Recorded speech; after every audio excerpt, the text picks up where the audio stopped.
Voice. Music, talk, and nothing but business with your hosts, Chris Nanolini and Mick Michaels.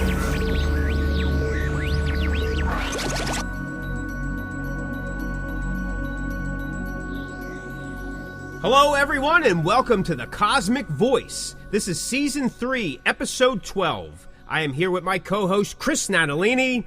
Hello. And I am Mick Michaels. Welcome back, everyone, to another show. Chris, my good man, how are you? I'm doing awesome, brother. I really am. How about yourself? I am fantastic. And I could just simply say, because I'm getting one day closer to Christmas, but I know people are tired of it, but it's the truth. I'm one day, each day, closer to Christmas. Yes, you are. How many Hallmark movies have you watched up to this point? A lot. Enough that the average person would be satisfied for the holiday season, but not me. Not at all. Are you watching brand new ones or rerun? Like, are they playing both? Brand new Yeah, ones? they've started brand new ones. Okay. Absolutely. And and listen, if you're really involved in it or you really care, even after Christmas, all year, every Friday night, they play a Christmas movie. So is that right? That's right, at 8 o'clock. So you know where I'm at Friday nights, unless I'm at a show or, taping this show. I mean, there's some that I go, oh, yeah, I want to see this one, or I haven't seen it that often, and then one's like, oh, man, I must have watched that like 80 times last year. So, you know what I mean? You can kind of, and it could be on in the background, and you're doing other stuff, but it's there. It's there. And then, of course, I have my Christmas in July. We talked about that as well, so there's some exciting stuff about that. And they actually had a couple new ones past July, so. Yeah, I remember you saying. But, hey, listen, this is still the fall harvest moon, and, people still throwing pumpkins around at other people on fire and stuff. I know. I'm excited. I know, you're very excited. I am excited, yeah. Man. It's scary time. I get the pumpkins, we carve them out, and then we make, pumpkin pie and pumpkin bread and stuff like that. Unfortunately, the pumpkins, they're really cool, but they just never last that long. They start rotting real quick, but, we throw some candles in. One year, I actually got smaller pumpkins, and I painted on them so I could get longer life out of them. The smaller ones, are much thicker, harder, and you can get much thicker and harder. Now, if James was here, that would be a joke we couldn't get any further. And it would be, because he wouldn't have let me, it wouldn't have slipped by him that I said it. Yeah. Even though that wasn't my intent, but that's, you see where it goes. It's all ball and cock jokes at that point. So, but I painted up, I did three different ninjas, and it was kind of cool, like with the different faces. Like those Lego ninjas. I don't even know what they're called. Ninja. Yeah, I know what you mean. You know what I'm talking about. That's for the younger crowd that listens to us, not for the older crowd. So, anyway, anything else going on with you? No, brother, nothing at all, man. Just, enjoying this time and getting close to Halloween. And yeah, it's awesome. I love it. Awesome. All right, well, tonight's show, we are looking ahead. The new norm in the music industry. What does it mean for artists? The new norm in the music industry. What does it mean for artists? Before we go any further, just a small disclaimer. Not like it makes any difference. But this is just our opinion based on our experience and what we're experiencing right now, and kind of projecting as what may continue to happen if things stay the way they are and keep expanding, right, as we continue to project forward. Also, this all could change because this is all conjecture. By the time this show airs or before the end of the year, the other shoe could drop and then we're back into standing in line for toilet paper and bread. We don't know. And also, the other thing is this has nothing to do with are you vaccinated, aren't you vaccinated, should we wear a mask, shouldn't we wear a mask, did you vote Democrat, did you vote Republican. It has nothing to do with that. This is, again, based on experience before, during, and after, and even at present right now, because both Chris and I are doing our best with our bands to play out and, get things moving again in that forward momentum, get it back on track, so to speak. So things could be completely different by the first of the year, by the, whatever. So just kind of leave it up to that. We're just throwing some things out there and seeing what we come up with. So what do you think, buddy? How's it affecting the artist? Like, what's this new norm? Though I'm not really a big fan of that. You know what I mean? Like that term. But how are you seeing it out there? Well, I'm going to go back a little bit. When last year in 2020, when the world kind of came to a stop, and you and I have said this on previous shows, that it really put the music industry at our level. I'm only going to talk about our level because I can't really talk. I mean, I could assume the higher levels, your Kiss, your Metallicas, etc. I'm only going to talk about our level. That I kind of looked at it like, wow, we're all pretty much on a clean slate. Like, we're all on the same level now for the bands that survived COVID. We're still dealing with COVID, but for the bands that survived the long shutdown. And up till even today, I looked at like we're all on the same level now. We're all on the same, playing field because we all experienced the same thing. And some of us were busy, some of us were not. Well, guess what? Now we're all starting from scratch. So back then, I kind of looked at it as a positive thing. We're all going to kind of get back out there, that new bands are kind of going to emerge. And, new maybe, I don't want to say new attitudes. That's probably not the right word. New inspirations. I was going to hope come out of it. Now we're in 2021, and man, I got to be honest. I'm really not liking what I'm experiencing. Venues shut down. You and I had a conversation last week off the air. Promoters changed. Clubs have now taken over new staff, so the people that we got to work with we're really starting anew. You know what I mean? Like when I said we were going to all be on the same level and start from scratch. Well, that is 100% true because some of the venues that we both frequent don't have the same people working there. So now we really got to build up that same reputation that we had before. To me, Mick, and I know you've been playing out more regularly than I have as of late, it's gotten harder, man. There's not a lot of venues that have opened back up, and not even because of the mandatories, whatevers. It's more or less just, staffing issues, or they just couldn't survive. And I don't know, man. I was under the impression that the scene would come out on top, and I kind of have a different outlook on it now that we're in 2021 and kind of getting back into some kind of normalcy of at least up to this point. So in terms of like playing out live, I'm really bummed about the way that it's kind of looking right now. It got really, it was hard then. Now it's really even harder.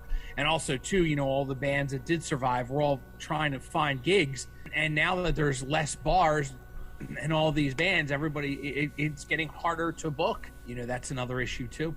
Yeah, I agree 100%. It's a brave new world, right, so to speak. Yeah. There is a whole crop of new people that you had started to build a rapport with, a comfort level with, a good business relationship with. A lot of them are gone. Gone to the point that I don't hear anything. Like they've just disappeared completely. And that's non-musician people. They're just people that helped the music industry function on the other side, the booking, the management, the promotions, the whatever. There was a lot of promotional people that just kind of disappeared. Which I'm kind of surprised at, but I guess because, again, last year in 2020, when things shut down, there was no shows, right? And a lot of bands, I mean, my band included, we counted on playing out live. I mean, we did it, we enjoyed doing it. We would do it as often as we can. We would, we had, again, for those that aren't aware, we were in the UK when the shutdown happened. We had to cancel a tour. We had to find a flight back home. It was a bit of a touch and go there about not getting stuck in the UK for months on end, before everything was just kind of, borders were just shut. So a lot of the PR people, like, well, our bands don't have anything to promote. Do you know what I mean? Because, if you weren't writing material at that time and you were primarily playing out, or you were primarily playing out band, well, then they had nothing to do. So a lot of these guys just, kind of went the wayside, which I'm going to say, in a personal opinion, there's some people that I'm glad that aren't no longer around because they didn't do a good job, or they were taking advantage of bands, or they created bad reputations all around, not only for their peers, but also for some of the bands that they were representing, because it just wasn't a bad, And, of course, then venues, there was no venues anyone playing anywhere, so everybody went to the online streaming thing, the best that you could do. And I know there's bands still doing that. And a lot of the bands that I interview from overseas, that's still a primary outlet for them, especially those ones that are in some obscure places. And, there was maybe only 1 or 2 venues in their town or within a certain mile radius. So they're still kind of, taking advantage of the Facebook thing or doing stuff on YouTube or, doing whatever they can to keep themselves connected to their audience. But here in the States, as things have opened up, and we've had some different levels of opening up, right? Like, some states take a little longer. Some venues have just went, okay, here we go. We're back to doing what we do. Right. And then other places that were having bands and stuff still haven't gotten back 100%, or they've taken a different route. Like one place that I'm not going to name any names or areas, but one venue that we would play quite often, maybe once or twice a year, that we played once or twice a year for the last 10 years, they haven't brought back full bands. They've either brought back solo or acoustic duos, so they can lessen the crowd or the intent. I'm not totally sure on that, like where's the thought, but I guess they have a better control over something. I don't know. They're thinking maybe too many people will come out. I don't know. Or the fact that, they're still trying to keep a certain number at the bar, say, or they're understaffed and they figure smaller, maybe kind of background music, but it's live. Yeah. You know what I mean? So, and like you were saying, with getting back into the swing, either the venues don't exist and or the people that book those venues or booked shows, they're no longer there. So we're making new contacts. We're basically starting from scratch, where you have to, demonstrate who you are, what you've done. People are unaware of you. Again, some of these people that are taking over the helm or the reins, so to speak, they may have no real prior experience. They're just someone who's willing to take a chance. Maybe they have a pulse and have reliable transportation. Sometimes that's all you need. You need to be able to breathe and have a car. Yeah. And the job's yours. Job's yours. Yeah, job's yours. This is Stephen Piercy from the Rad Bastard. You're listening to the Cosmic Voice. I know you've experienced it too. There's some venues that are requiring a bunch of stuff from both the bands and the patrons. And then there's other venues I played where you wouldn't have thought that there was a pandemic anywhere. It was just it was business is normal. Yeah, a recent show that my band played, the place was packed. I did not expect it. It completely took me off guard. But there was no restrictions. There was nothing about anything. Again, you didn't know. The hardest thing was finding parking. It just, you know what I mean? The hardest thing was finding parking. And it was a good night. You know what I mean? It was a good night. Everyone enjoyed themselves, and as it should be. And we're building new relationships for sure. And I think as we go forward as artists, as bands, I think you need to be prepared for that. So this is, to me, that leveling that you talked about, and I agree with you because I felt the exact same way. I think at all levels, everybody was kind of leveled out on their whatever level they are, right? Because everybody was shut down. Now, again, like you said, we can't really speak about the high echelon artists, but at the same time, no, they weren't doing shows either. Yeah, but they had an audience. They weren't going to lose their audience. Their audience, they've had an audience for 30, 40, 50 plus years, even 20. That audience would probably still be there when all this was over. And we talked about that in several shows. It's for that independent, in the trench artist where, you're always trying to fight for an audience because your audience is constantly waning, back and forth, disappearing, getting, right? You know what I mean? Yeah. So, and the issue is also, too, is that, we've spent so many months not doing anything that, some of the people have kind of gotten used to not hearing about you, bands, or even hearing about shows, or just not being kind of falling out of the scene and just not having that interest to get back in it. So that's a whole nother level. Yeah, 1 or 2 weeks, a couple months is one thing. You talk a year and a half. Well, you've already started you could start a whole new life, and that life doesn't include going out anymore, right? People got so used to what, I mean, if you watch television commercials and see how things are set, there's no touch, no interaction. Everything is like you could do everything on an app. I recently stayed at a hotel. I didn't even have to go to the desk. Everything could have been done on the app.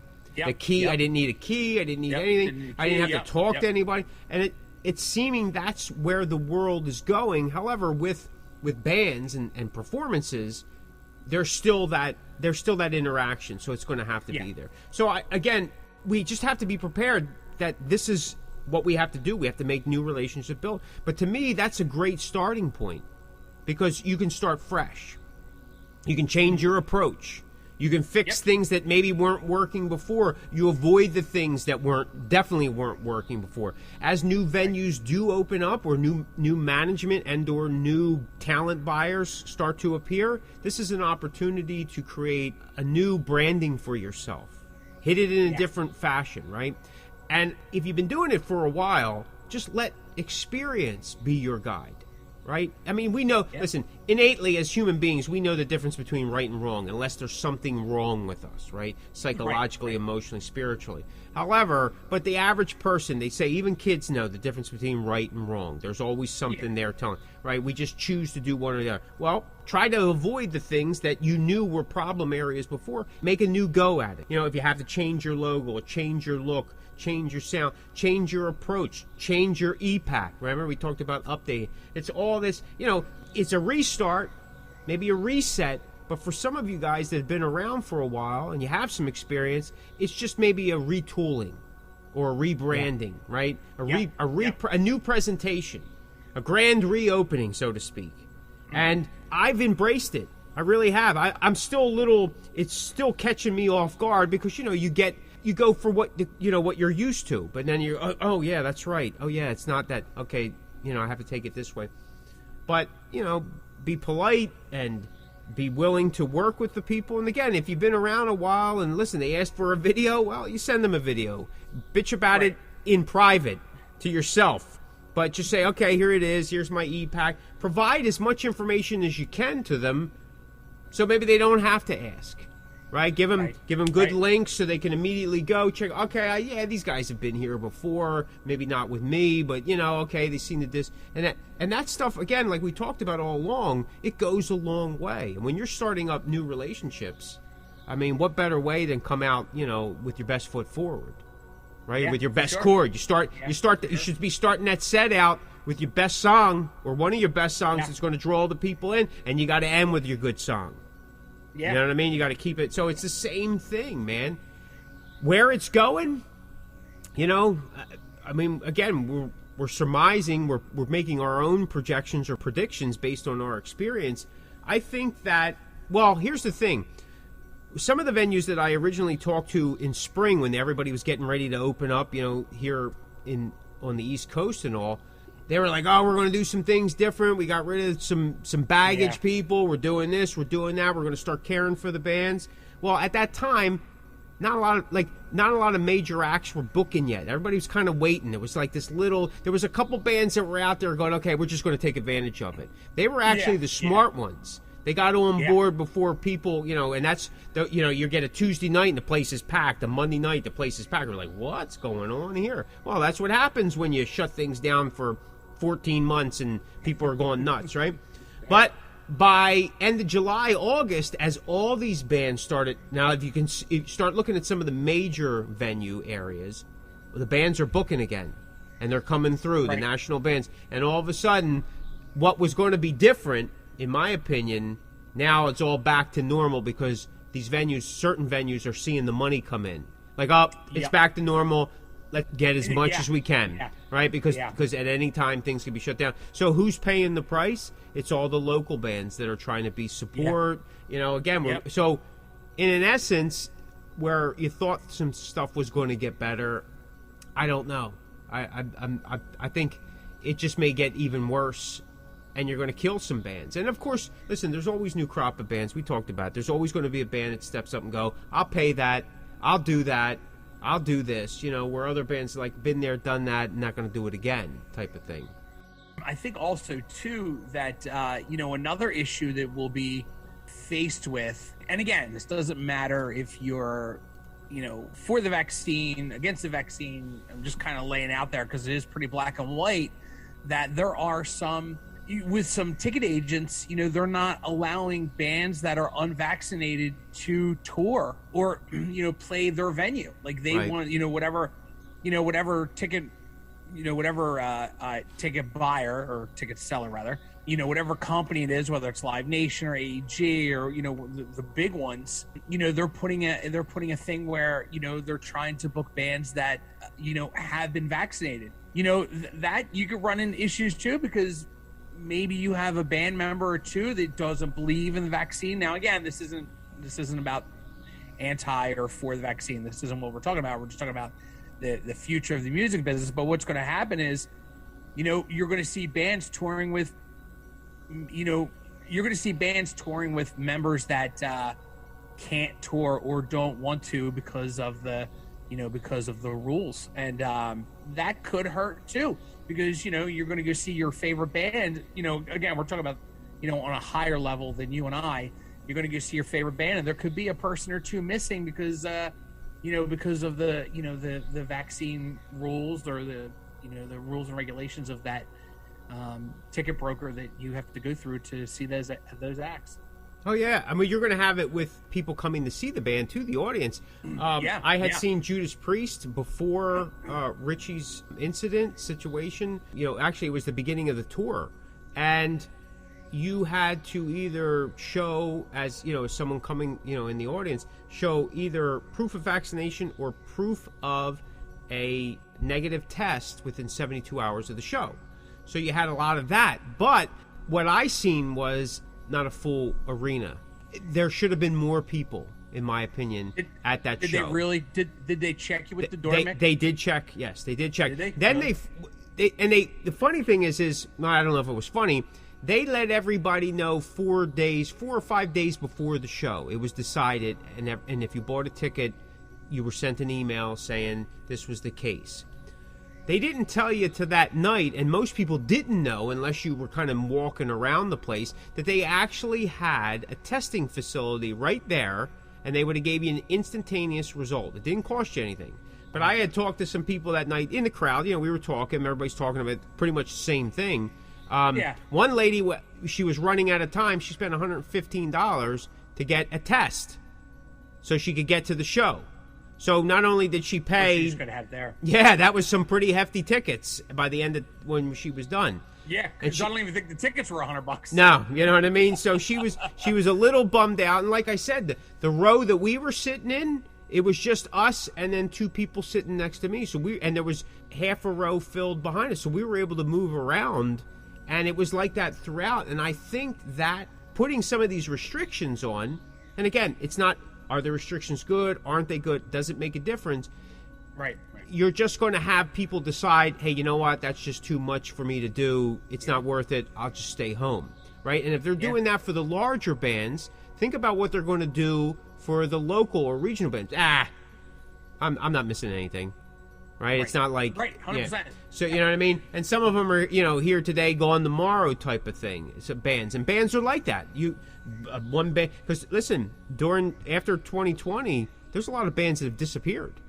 Like, they're gone. Now, whether they... And I've been seeing in the last couple months, a lot of bands have said, listen, we decided to pack it in. We just can't seem to get the momentum back. Or, a lot of people. And then there's, of course, the flip side, where you had that percentage of bands... and Chris, I know, you were doing it as well. They stayed busy they were writing and they were getting involved in projects and stuff. Like, so if you couldn't do live stuff, you were doing what artists should be doing as well, is writing and creating music, right? Honing your craft. And then, what we've experienced this year is an onslaught of brand new music from everybody and their mother. Everybody. And so much so that the media, the online media, is so far behind. Some bands aren't even getting pressed because it's like so much stuff is coming in every day. If you get in, like say you get in before 7 a.m., you get out there. If you get in after 7 a.m., it's a hit or miss. You may not get it at all. I've had several press releases go out throughout the year for things that I'm working on. Some got top billing here, and then others I went out like, did anybody send anything? because there was nothing, and then, so and a couple times I joked, I go, man, it must have been a slow news day because we got some press today. Like some of the press came in, So, but I've talked to so many people, and I had it myself with the interviews. I had so many interviews that the schedule was like, I was just booked up so much that some interviews didn't come out until weeks, even months later, because there was so much material for people to get to. And it's still like that. Now, they did say, and this is just within the last couple weeks, that things are starting to kind of get back on track. Like the online media is getting a handle on it the best that they can. But it's constant, man. There's so much new. I mean, there's like, not only is there new material from bands that already exist, there's so many new bands just popping out. Popping up, yep. You know what I mean? Yep. So it's an onslaught of that.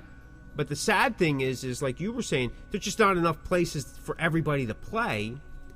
And some of these places, they're already booked up far in advance because far in advance. Yeah, and I'm not even sure how some of these bands were able to do that. Like either somebody on the inside or whatever, but it's like it again, it's a whole new realm here, and you're just trying to find, before you used to be able to get some notice, but you notice what's happening now, shows are being announced immediately because everybody's just trying to book as much as they can and whatever's open. Yeah, I mean, there's even some venues that some national acts, they're not even regular venues. They're just like picking some place in a town that somebody's renting a hall, and then all of a sudden that's a place that they're playing. You know what I mean? It's funny you said that because I saw a flyer come across my eyesight yesterday, a bunch of big name death metal bands, and they're playing this place that Seeds played, during, kind of coming out of the quarantine era of 2020, and I'm thinking, my God, that place is so small. So I really think they were just like, oh, listen, we'll need it, we'll take the payday, and it'll be what it'll be. And I'm like, oh my God, these bands in this place, they have no idea what they're in for. Yeah, they're just trying to, you said, they're just trying to book. They're getting some dates on the schedule, trying to get some numbers on the on the books, and trying to make up for, I mean, really, what are we doing? We're trying to make up for lost time. And the second quarter, beginning of third quarter, bands have been able to do what they do. They get out there, they're starting to do so. Yeah. So everybody's trying to finish off strong. You know what I mean? Yeah. And, again, going back to that Priest concert, I mean, it was a great show. The people that were there were having a great time. Like I said, it wasn't as packed as I thought it would be, especially like the last time that I seen Priest, the last couple times I've seen Priest, unfortunately. Crazy. But I think they made it harder for people to get there, which, again, if they gave ample time, not 4 or 5 days, I think that it would have been a better turnout, or some people would just said, okay, I'll make the effort. It's not that big of a deal, because it's not that big of a deal. If it's something you really want to do, you'll make the effort to do it. Everybody was having a great time. So I think it's doable, and you're seeing big bands getting out. Kiss is back on the road. They're doing, you look at some of them, I mean, there's every day that they play, the next day, they either have a snippet from the show or somebody's posting something. And those places are packed. I don't know if they're sold out, but I'm just saying, there's, which goes against what, in my opinion, like, we're being told that we need to have a virtual Thanksgiving, and they're not sure if we should get together for Christmas, but we're having football games and we're having, concerts and stuff, and it just kind of doesn't make sense because you're doing one thing here but not another thing here, and then who's caught in the middle? Well, the audience is caught in the middle, right? The regular people, the artist is caught in the middle, and it makes moving forward very difficult at times. I think also, too, we run into, speaking about, the pre-show, and I was thinking about a couple shows that just passed through, our area here in Philly, all these rescheduled shows, sometimes these tours have to reschedule, and maybe there could be a good percentage of people that can't go to that makeup date. Well, guess what? Now those tickets are gone. Some of these ticket holders haven't, that, when something's been canceled or postponed or whatever, no date has been given, is in a sense, and no refund opportunity. Some of them can't get refunded until the band either comes up with a date or completely says we're not doing it. So what happens is that ticket money sits in escrow and makes those companies a ton of money on interest. Now, again, I realize that, the interest rates aren't that great, but the thing is it's a cumulative thing, right? It's a compounding of all these people that are holding tickets nationwide without any dates. Well, listen, that companies, they're making money by doing nothing, just holding out, waiting. And nobody gets that money. It doesn't go to the bands. It doesn't go to the, back to the people. It's not donated to charity. John Bon Jovi doesn't get to use it for his little restaurants,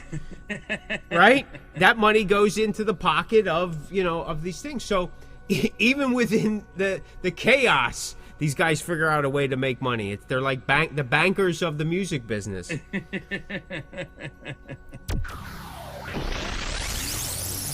You are listening to The Cosmic Voice with your hosts, Chris Natalini and Mick Michaels.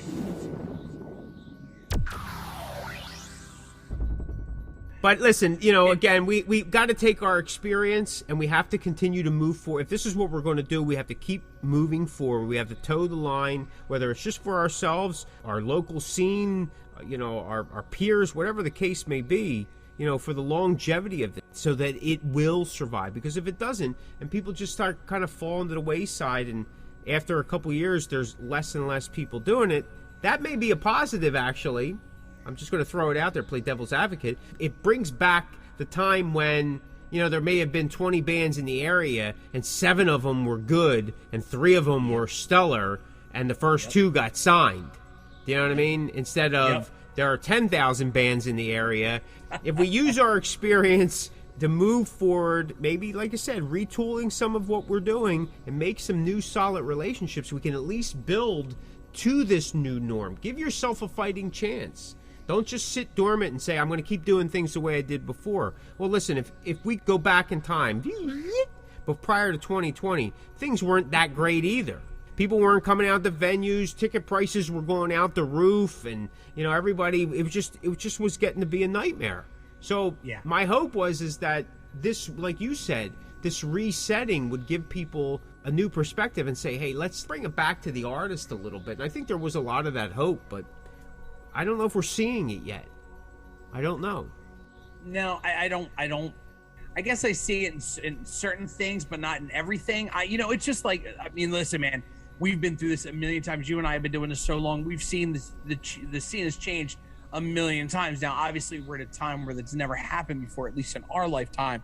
And, hopefully it'll never happen for, the younger generation behind us. I don't know, man. The one thing I will say, to put it like you had done earlier, put a positive spin on it, I did learn a lot about how to do things differently in this downtime that maybe I never would have looked at before, or hell, even just conversations with you and listening to you and even doing the show and learning how you do things, and there ways that maybe I never thought of before, and I go, well, let me try that. And if it wasn't for that downtime or that quote unquote reset, then then maybe I wouldn't have gone and done different things that I've never done before. Yeah, when it first happened and we were forced to can the tour and come back from the UK, I was really bummed out. I was like, man, this is, and we kind of muddled around for about 2 weeks, and I know that doesn't sound like a long time, because in retrospect it really isn't, but you come back and everything's shut down and you're not sure what's happening, and you're basically almost not allowed out of the house. And when you did get, because basically it was like stay at home, stay in place, only go out if you need to. And at times that I did go, I was like a ghost town. It was just odd. People are looking at you weird, and I was like, what are we going to do? Everything I worked for is like, so maybe 2 weeks, maybe 3 weeks, I don't know. It was something like that. But at the point, it seemed forever. And finally I said, look, I this is not me. I can't do this, right? I got all this stuff at home. Whatever the case may be, I've learned how to do a lot on my own.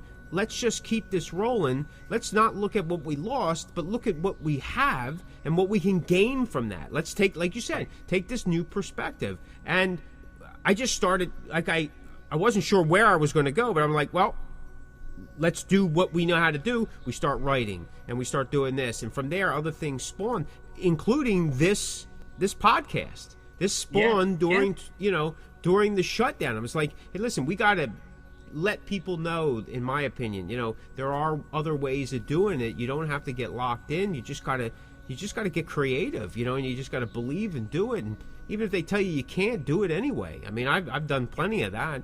What I've learned to appreciate is what you can do for yourself. And that's not to say that everything that I do is right or the greatest, because it's far from not. I mean, I just throw a lot of different things at the wall, and then I try to play down the things that didn't work out well and try to keep the other things going, because that's what promotion is, right? Nobody wants... If you want positivity, you can't be putting up like, hey, this album failed. Anybody, and I want to talk about it. That may work when you're at the higher echelon, but not for everybody else. You have to keep the positive out there. But I found that you have to kind of rely on yourself first before you can rely on other people. Because as you've seen, people have disappeared. People that you thought maybe were solid connections didn't become solid, or didn't maintain or stay solid connections. So you needed to, when it was just you, what are you going to do? Well, I got to learn to create fire on my own. Fire. Right? You know what I mean? Fire. And, I mean, so you had to okay, well, I got to do it myself. I got to do this myself. And you learned a lot, and you take a chance, and you feel better about it at the end. And I see that as part of the reset. And I hope a lot of people were able to pick up on that, during the shutdown and what you're capable of. Because we're capable of more than what we realize, or more than what people will tell us. Because there's people that will never tell you because they want to keep you down. Because this is very competitive. I recently seen a post, somebody was complaining about, they're, I guess in their area, thankfully, which is fantastic, they actually had... Every venue that they had, I think it was maybe 4 venues, maybe 5, a couple different sizes, all of them are booked at the same time. And they had competing shows, I guess, within the same genre. And the one booker was complaining, hey, we kind of got to get on a page here, because what we're doing is we're actually killing the scene, right? Yep. And somebody got on and was saying, hey, listen, the thing is we gotta be less competitive and all this stuff. Well, the guy that keeps talking about that, to being less competitive, it's a competitive game. It's a competitive market. If you spend so much time with everybody else, you're not spending enough time on you, right? You didn't put your oxygen mask on first, so your stuff isn't going to survive. Your stuff has to be solid, right? You want to extend that to somebody else? Yeah, there's different ways of doing it. That doesn't mean that you have to promote them 100 times as much as you're promoting yourself. That would be counterproductive. You don't see Coke pushing Pepsi and Pepsi pushing Coke and McDonald's pushing Burger King and so on and so forth. No, you push your product. That's your brand. I get that. There's nothing wrong with that. This country's built on that. Capitalism is not a bad word. It's been used or misused, and sometimes the methods which people choose to create that is maybe not so morally, ethically correct. However, there's a lot of growth. There's a lot of opportunity in capitalism. That's why we're here. We're doing what we're doing. We have the opportunity to share our music and share it in such a way that could make us unique. I mean, there's so many genres and subgenres and subgenres of subgenres just because people are creating a niche. So that's capitalism in itself. Whether you agree with it or not, I'm not really all excited about the subgenres. It gets to be so damn confusing. I just like heavy metal. That's it. But I was told that heavy metal isn't what I think heavy metal is or what it used to be. Whatever. I get it. Okay, I'm old. But you can create more if you rely on yourself first and then surround yourself with people that are helping you or providing things that you're not capable of providing, right? That's a good engineer. Well, this structure needs this, and this structure here needs to make this. You may not be using the same structure every place, but you're building a framework that's sustainable. And we talked about that before, right? Unfortunately, what happened with 2020 and the shutdown, things beyond our control. The pandemic was beyond our control, right? We didn't have any control, in a sense, as individuals, as artists, to stop the spread of this virus. Then on top of that, because we're not in a position of ruling a nation, we had no control there either. But what we did have control of is what we do, how we respond to it, and what we do from that point forward. Some people took the reins and took off with it. Other they just parked the horse and they walked away, and that horse died because it was tied up to a post and didn't get any water. And as I move forward, I'm relying on the experience that I've built all these years to at least give me the discernment that, okay, I'm not going to repeat this, and maybe this wasn't really working that well. If I'm honest with myself, maybe this wasn't working that well.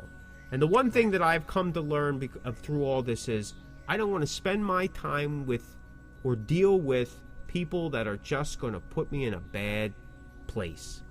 Yep, exactly. And it just isn't worth it, because at any time, all of it could be taken away. And if we didn't pick that up from what happened in 2020, then everybody missed the boat.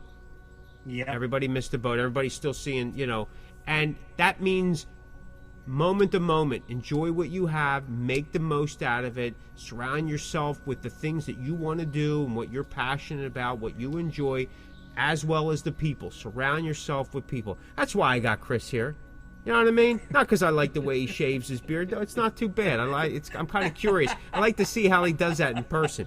But, you know what I mean? I want to surround myself with people that are uplifting, inspiring, both for my craft and just life in general. And if this reset with new, learning, because listen, there's a lot of bookers I didn't want to deal with anymore. I figured, I'm never playing. I don't want to play there anymore. Maybe my loss, cutting off my nose to spite my face, like my mother used to say. But it was just like, you know what I mean? I got to pick and choose. Do I want to do a show where I'm completely miserable and angry and like, why am I doing this? Why me type of thing? Or am I going to do something where, I've met a couple new bookers that are just like phenomenal people. Now, maybe they're putting on airs, maybe they're not, but again, I'm at discernment from my experience. I'm saying this isn't so bad. Again, if I deliver what I promise on, and they deliver what they promise on, then it's a good night. I'm not asking for the keys to their Ferrari or their house. I'm just asking people to deliver on the promises that they give me, and I will do in kind. Right? Yep. If that's what the new norm is supposed to be, sign me up and use Chris's credit card.